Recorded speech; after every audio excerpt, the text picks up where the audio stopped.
Assalamualaikum warahmatullahi wabarakatuh. Saya Anissa Izati dan teman saya Yeni Putri Ramawati, kami dari kelompok 5 akan mempresentasikan materi ruang lingkup keuangan negara. Pertama, pengertian keuangan negara. Keuangan negara adalah semua hak dan kewajiban negara yang dapat dinilai dengan uang, serta segala sesuatu baik berupa uang maupun berupa barang yang dapat dijadikan milik negara, berhubung dengan pelaksanaan hak dan kewajiban tersebut. Dalam penjelasan Undang-Undang Nomor 17 Tahun 2003 tentang keuangan negara, dinyatakan bahwa pendekatan yang digunakan dalam merumuskan keuangan negara adalah dari sisi objek, subjek, proses, dan tujuan. Pendekatan keuangan negara. 1. Pendekatan dari sisi objek. Dari sisi objek, keuangan negara meliputi seluruh hak dan kewajiban negara yang dapat dinilai dengan uang.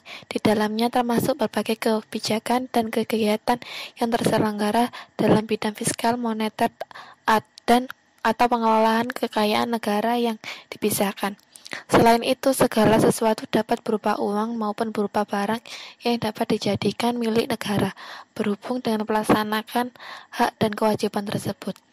2. Pendekatan dari sisi subjek. Dari sisi subjek, keuangan negara meliputi negara dan atau pemerintah pusat, pemerintah daerah, perusahaan negara atau daerah, dan badan lain yang ada kaitannya dengan keuangan negara. 3. Pendekatan dari sisi proses.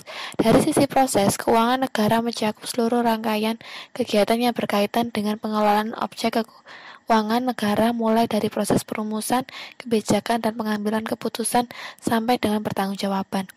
4. Pendekatan dari sisi tujuan. Dari sisi tujuan, keuangan negara meliputi seluruh kebijakan, kegiatan, dan hubungan hukum yang berkaitan dengan pemilik dan penguasaan objek sebagaimana tersebut di atas dalam rangka penyelenggaraan pemerintahan negara. Ruang lingkup keuangan negara terdapat pada Undang-Undang Nomor 17 Tahun 2003 tentang Keuangan Negara. Dalam pasal 2 mengatur tentang ruang lingkup negara. Keuangan negara sebagai mana dimaksud dalam pasal 1 ayat 1 meliputi hak negara untuk memungut pajak, mengeluarkan dan mengedarkan uang, dan melakukan pinjaman.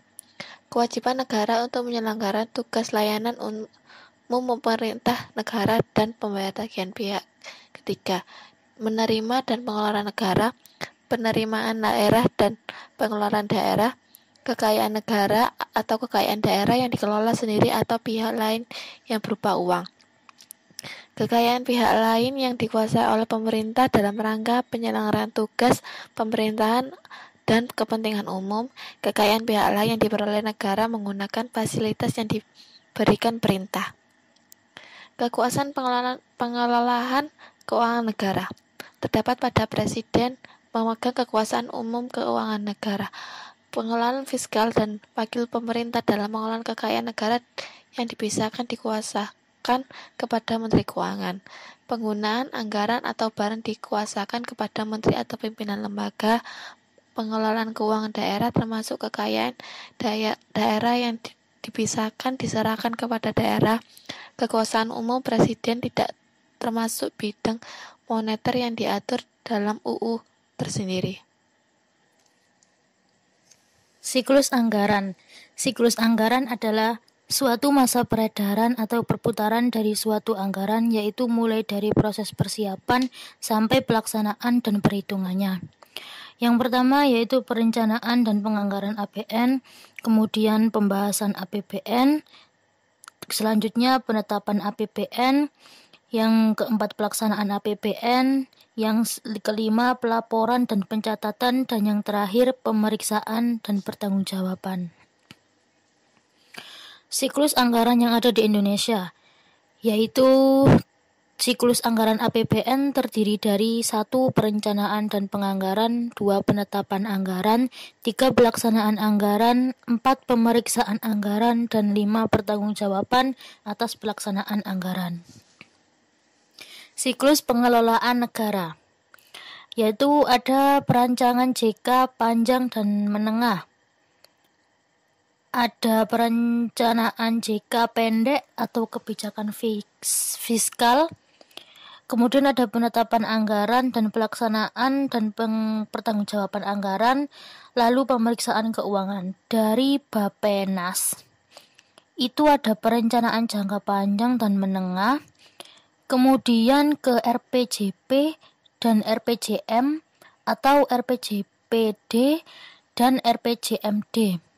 Selanjutnya untuk perencanaan jangka pendek itu Renja K _L dan RKP nasional atau bisa Renja SKPD atau RKPD. Untuk Kemkum sendiri, penyusunan dan pengesahan APBN atau APBD itu langsung ke APBN dan rincian APBN atau bisa APBD dan penjabaran APBD. Selanjutnya untuk pelaksanaan dan pertanggungjawaban APBN atau APBD itu ada dokumen pelaksanaan APBN dari LK Pusat dan dokumen pelaksanaan APBD dari LK Daerah. Untuk yang pemeriksaan keuangan BPK, pemeriksaan laporan keuangan itu langsung laporan hasil pemeriksaan atau laporan hasil pemeriksaan tersebut. Jadi siklus pengelolaan keuangan negara itu dari yang Bappenas itu dari Undang-Undang Nomor 25 tahun 2004. Untuk yang perencanaan Undang-Undang Nomor 17 tahun 2003. Untuk yang pelaksanaan dan pertanggungjawaban anggaran itu Undang-Undang Nomor 1 tahun 2004. Kemudian yang pemeriksaan keuangan dari BPK itu Undang-Undang Nomor 15 tahun 2004. Yang antara lainnya itu Undang-Undang Nomor 32 tahun 2004 dan Undang-Undang Nomor 33 tahun 2004. Sekian presentasi dari kelompok kami. Saya akhiri. Wassalamualaikum warahmatullahi wabarakatuh.